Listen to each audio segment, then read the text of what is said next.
जब हम भगवान का पूजन करते हैं तो उस पूजन कार्य में जप का बहुत अधिक महत्व होता है।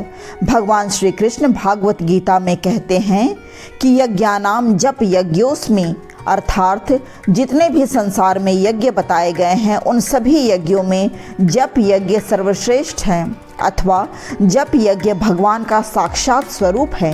इसलिए जप अत्यंत महत्वपूर्ण है। जप करने के लिए माला का होना आवश्यक है। बिना माला के जप कैसे किया जा सकता है? क्योंकि जप करने के लिए गणना की आवश्यकता होती है और गणना होगी माला से।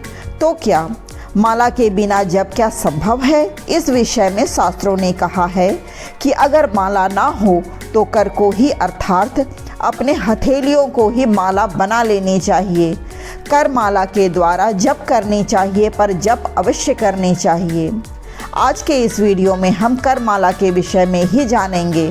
परंतु अगर आप मेरे इस चैनल त्रिदेव शक्ति पर पहली बार आए हैं तो इसे अवश्य ही सब्सक्राइब कर लें और बेल बटन भी दबा दें, क्योंकि मेरे इस चैनल पर पूजा पाठ, व्रत त्योहार इत्यादि की दिव्य जानकारी इस चैनल पर आपको उपलब्ध होती रहेगी।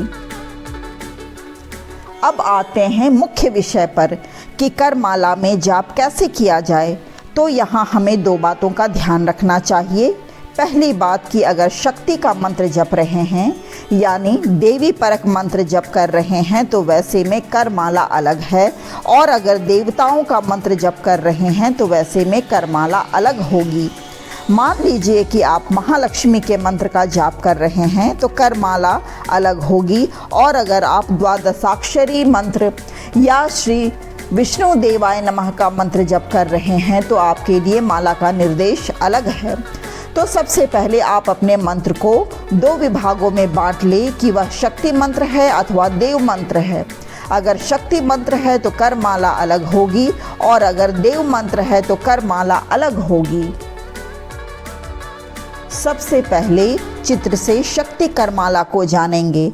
अनामिका उंगली के मध्य से शुरू करना है, फिर अनामिका के ही मूल में जाना है, फिर कनिष्ठा के मूल से ऊपर की ओर, अर्थात पहले कनिष्ठा का ही मूल, फिर मध्य और फिर ऊपर वाले पर्व तक जाना है, फिर अनामिका की ऊपरी पर्व और फिर मध्यमा उंगली की ऊपरी पर्व से शुरू करते हुए उसी में नीचे की ओर मध्य एवं मूल तक और फिर तर्जनी उंगली की मूल तक जाना है।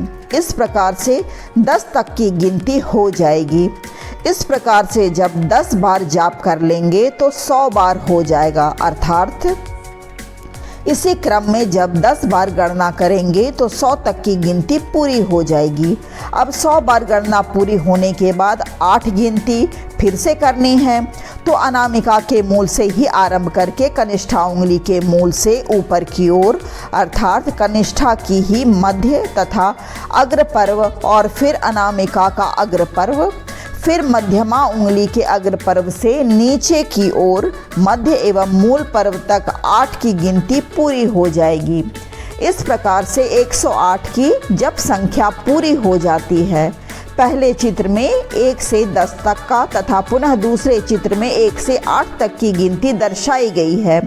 इस तरह से जितने भी शक्ति परक मंत्र हैं, देवी मंत्र हैं, उनका जाप शक्ति करमाला के द्वारा आप कर सकते हैं। अब जानते हैं देव मंत्र करमाला के विषय में। देव मंत्र करमाला का आरंभ भी अनामिका के मध्य पर्व से ही होगी। अनामिका उंगली के मध्य पर्व से शुरू करके इसके मूल में, अर्थात अनामिका के ही मूल में जाएंगे, फिर कनिष्ठा उंगली के मूल से ऊपर की ओर, अर्थात कनिष्ठा की मूल पर्व, फिर मध्य और फिर कनिष्ठा की अग्र पर्व तक गणना करते हुए पुनः अनामिका उंगली की अग्र पर्व तक जाएंगे, फिर मध्यमा उंगली की अग्र पर्व होते हुए तर्जनी उंगली की अग्र पर्व तक जाएंगे, फिर तर्जनी उंगली के अग्र पर्व से नीचे मध्य पर्व होते हुए मूल पर्व तक गणना करेंगे। इस प्रकार से 10 तक की गिनती पूरी हो जाती है और 10 बार इसी क्रम की गणना करते हुए 100 तक की गिनती पूरी हो जाएगी।